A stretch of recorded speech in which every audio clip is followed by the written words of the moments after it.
História com mãe, né? Vem não? Rapaz. Quando eu tinha 18 anos, eu tinha visto uma entrevista da Rogéria, finada Rogéria, transexual, não sei Ela qual falava que ela era travesti da família brasileira. Exatamente. E eu me lembro dela falando assim... Bom, um dia desse no meu show, veio um cara com 40 anos e ele falou que queria contar pra família, depois que era casado, com filhos, que ele era gay. Pra contar que é gay, tem que contar com 18. Eu falei, fudeu, tô com 18. Eu acho que eu vou ter que falar.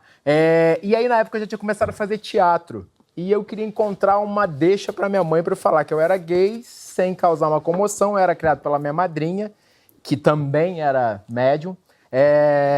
Então, a minha madrinha, eventualmente, já jogava uma coisa. Ela vinha incorporar e falava, este filho tem que tomar cuidado quando tá com seus amiguinhos. E ficava me olhando, ela fala, sabe que eu sou viado. Mas sua mãe nem desconfiava. Mas minha mãe, tipo, fazia uma deixa melhor do que tô fazendo teatro? Assim. Então, um dia, tô eu na casa da minha madrinha, só que é tipo cenário, Morro do Macaco, um conceito bem retrógrado. E eu falei pra minha mãe, assim, na cozinha, falei, então, mãe, se eu tivesse que beijar um homem em cena, eu beijaria. Não! E a minha mãe é a pessoa mais dramática, sem exagero, assim, minha mãe é novela mexicana. E ela saiu da cozinha amparada pela minha madrinha, foi pro quarto e minha mãe foi... Eu não acredito, Solange! E foi pro quarto. E aí a minha prima tava na cozinha comigo e ela falou... E aí, Rodrigo, o que tá rolando? Não sei o quê. Minha prima já é uma pessoa mais legal, mais, tipo, esclarecida e tal, Eu falei, é verdade, eu sou gay e tal. E eu comecei a chorar, que tava muito nervoso da situação e tal. E aí, nisso, eu fui pro quarto onde estava a minha mãe. Aí eu adentrei ao quarto, a minha mãe virou pra mim e falou, é isso, né? Aí eu falei, é. Aí minha madrinha que tava sentada na cama, não, ele tá blefando. Ele tá blefando, não? A partida de pôquer. A minha mãe virou e falou, Solange, deixa ele falar. É isso? Aí eu, minha mãe. Não! Ai, meu Deus! Não!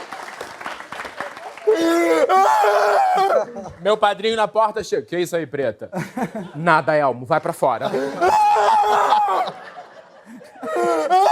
Parou minha mãe assim. Eu falei, mãe. Me deixa, Rodrigo. Eu falei, mãe, você tá bem? Tá tudo bem. Só me dá um tempo. A minha madrinha trouxe minha mãe de volta pra cama e aí ficou aquela situação, assim, que você não sabe como você segue em frente, sabe, assim. Na verdade, a história basicamente é essa e eu fiz tanta questão de contar essa história porque eu acredito que em casa... Tem diversas pessoas que, nesse momento, tá se questionando de como vai falar isso pra família. Verdade. É difícil para um cacete, mas eu acho que depois que você fala uma libertação... Hoje, minha mãe, a foto do WhatsApp dela sou eu, meu marido e ela. Então, assim, é muito bacana. É amor com amor, não tem essa. Eu até falei, Fábio, você me marca junto com o seu Tony, você quer acabar com a minha vida, porque, claro, uma referência pra mim. Eu ensaio ser artista desde muito cedo. Eu, com 5 anos, eu já ensaiava cenas na minha casa. Uma vez, meu pai me proibiu de assustar minha mãe. Ele falou assim, não assuste tua mãe, que tua mãe tá grávida, perigoso dar eclâmpsia. Eclâmpsia é uma coisa que só mulher pobre dá, né? Ai, não pode assustar porque vai dar eclâmpsia. A Harvard não sabe o que é eclâmpsia.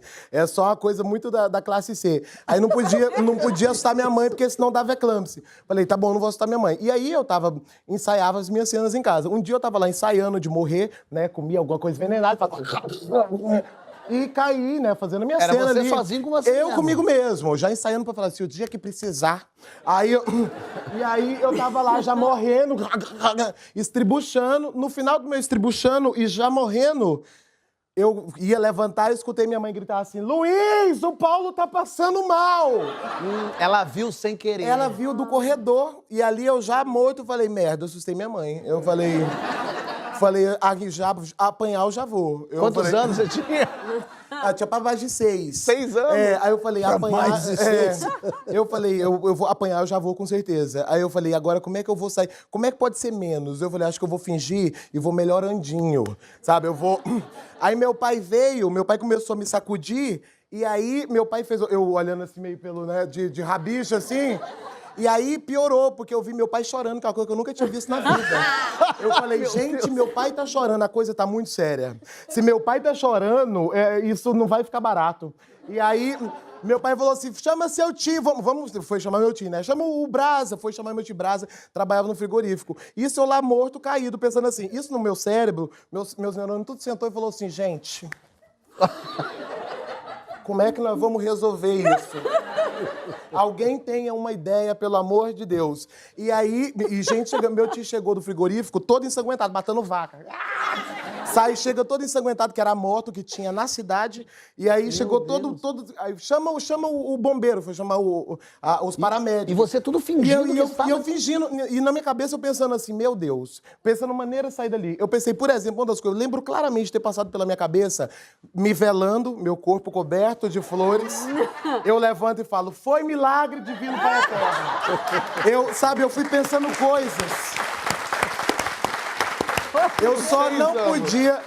Eu falava, só não posso assumir que isso foi um susto pra minha mãe. E a coisa foi piorando, e eu falei, eu preciso de uma solução, eu preciso de uma solução. Meu Deus, me ajuda. Aí teve uma hora que eu tomei a decisão mais burra do mundo. Já chegou a ambulância, e eu pensei, porque eu fiquei com medo daquele negócio que a gente vê no filme, que dá choque. Desfibrilador. Eu lembro exatamente... Chegou nesse nível, você Não, chegou eu não vi ambulância? o desfibrilador, mas pensei, deve ter. Aí eu pensei assim, o que dói mais? Essa surra do meu pai ou o choque? Fiquei pensando, falei, que será que dói mais? E aí fiquei nessa, eu preciso de uma solução, a ambulância chegou, meu Deus do céu, ai meu Deus, ai meu Deus. Aí levantei, falei, era brincadeira. Mas a pior delas... Eu estava ensaiando a minha cena de morrer. E fiz assim. Calma, peraí, não aplaude. E fiz assim. Na hora que eu fiz assim, a mão de meu pai já veio aqui me levar aqui, ó. E aí, eu apanhei como se não houvesse... Não só apanhei, como eu apanhei do meu pai, da minha mãe, do meu tio ensanguentado de sangue de vaca, dos paramédicos, um cachorro. O cachorro me mordeu, a Violeta, minha cachorra, ficou do meu lado o tempo todo, acreditando, coitada. E eu pensando muito assim, Violeta, não me lambe, pelo amor de Deus. Violeta me mordendo, puta da vida. Falava, como é que você faz isso com a gente? Então foi meu primeiro Oscar. Porque eu assim, enfim, minha mãe e meu pai sempre muito atentos à educação e cobravam sempre muito. Minha mãe é uma mulher muito, eu considero ela uma mulher muito educada, muito fina e tal. Mesmo sendo extrovertida, falante, comunicativa. Ela é maranhense? Ela é maranhense. Ótimo. Meus pais, a família toda é maranhense. Boa. E a gente é muito amigo. Eu e a minha mãe, a gente é muito amigo, a gente é muito parceiro, a gente faz as coisas juntos, a gente viaja junto. Você vê que ela tá elogiando muito a mãe, porque vem coisa aí. cara. É porque eu fui pego de surpresa e eu nunca imaginei que isso fosse acontecer comigo. A gente terminou de almoçar e ela começou a falar que tava se sentindo meio mal. Eu tô com uma azia, não tô muito bem. Eu falei, mãe, vai no banheiro, a gente vai sair, vai no banheiro, dá tempo, a gente sai. Você vai contar a história da sua mãe? Eu te matava, viu, se fosse meu filho. Mas é porque, enfim, isso acontece, que é possível de acontecer, e eu duvido que todo mundo aqui já passou por isso em algum momento. Mas ela tava assim, falei, mãe, tá tudo bem, a gente pode ir? Ela falou, pode, eu aguento, tá tudo certo. Fomos, entramos no elevador, lá em São Luís, eles moravam num prédio no 13º andar, então era uma viagem até a garagem. E aí entramos no elevador, nessa que a gente entrou no elevador, ela falou, Romulo, eu não tô legal. E... Que hora boa pra sacar isso, né? Aí eu falei, pô, tu tá me falando que tu não tá legal, ó. Desde que a gente terminou o almoço. Ela falou, não tô bem, meu filho, de repente. Ela solta um pum no elevador. Ela solta um pum. Mas assim... Mas violento. Fábio, foi um... Sabe aquela coisa do tipo, sou polida e não posso soltar um pum, mas também não tenho muito o que fazer? Saiu. Eu olhei pra ela assim... cheio o elevador? Não, eu e ela no elevador. Só que aí é que tá o perigo. Porque você fala, essa porra vai parar. Lógico. Não, é lei de Murphy, amigo. E o que acontece é o seguinte, Na quando hora, você né? solta um pulo no elevador, aciona no cérebro de alguém no andar. Ah, vou pegar o elevador. Vou pegar esse elevador. E a pessoa sai correndo e aperta o botão, não é? Ó, vem coisa aí. Por que a gente não solta É quando a isso. gente tá sozinho? Porque a gente fala, vai dar merda. Vai. Vira alguém. E aí sua mãe soltou e deve ter vindo, coitada. Coitada firme. total, porque foi sem querer. Ela jamais imaginou que ela fosse fazer isso. Amigo, a gente devia estar no meio do trajeto. Eu falei, essa porra desse elevador vai parar, é certeza. O elevador parou. Um andar antes da garagem. E aí a pessoa entrou? Tinha um vidrozinho assim na porta do elevador, a porta primeira recolheu. Quando eu vi que tinha gente, eu falei, eu tenho que fazer alguma coisa aqui. Não entra. Falei, o que eu vou você fazer? fez? A porta abriu, eu meti a mão no peito do cidadão. Eu falei, peraí só um minutinho. Aí eu parei, ele assim... Olha, a porta tava aqui, né? Eu só podia olhar pra cá, né? Eu falei, peraí, será que eu tô no andar certo? E a mãozinha daqui fazendo assim. A mãozinha daqui... Será que eu tô? Fábio! E eu olhei pra ele e falei, me ajuda, porra! Vamos tirar isso, sacode aí! Aí eu meti a mão no cara, o cara achou aquilo tudo estranho demais. Lógico. Ele falou, meu Deus do céu, esse cara tá me... Nem conhece esse cidadão botando a mão no meu peito. Eu não tinha mais o que fazer. Ele entrou no elevador, ficamos os dois. Constrangidos. Mas ainda tava muito Dérrimos. cheirão, tava E cheirão é nessa claro hora. que ele Não, achou porque que é foi uma... você. Ela não... Ela é muito fina, minha mãe né? é muito fina. Chiquérrimo. E ele achou que foi você. Era até um perfume de azaleia que tinha vindo. Rapaz, você dividiu o camarim comigo. Você sabe que eu sou um cara fino. Mas a sua mãe, educado. você conta uma história dessa, sua mãe não vai ficar brava com você? Não, não. Ela vai estar vendo em casa agora o programa. Olha quem tá aqui, minha gente. Olha quem tá aqui. Matar ele. Eu vou morrer e matá-lo também. A pessoa trouxe a mãe. Eu só contei esta história Porque ela estava aqui. porque ela me autorizou. Ele é louco. Aí eu imaginei, eu falei, Anderson. Eu tô pensando que ia ser leve. Sutil e generoso. Peraí, você tá falando dele ou do Pum? Do Pum. Do Pum! Gosto de passar trote e dar susto na minha mãe. Então eu conto coisas horríveis. Às vezes eu liguei já pra minha mãe e falei, mãe, soube da Alice? Ela o quê? Eu falei, tá ótima, feliz da vida em casa. Não faça uma coisa dessa, seu maldito! Fica chateado.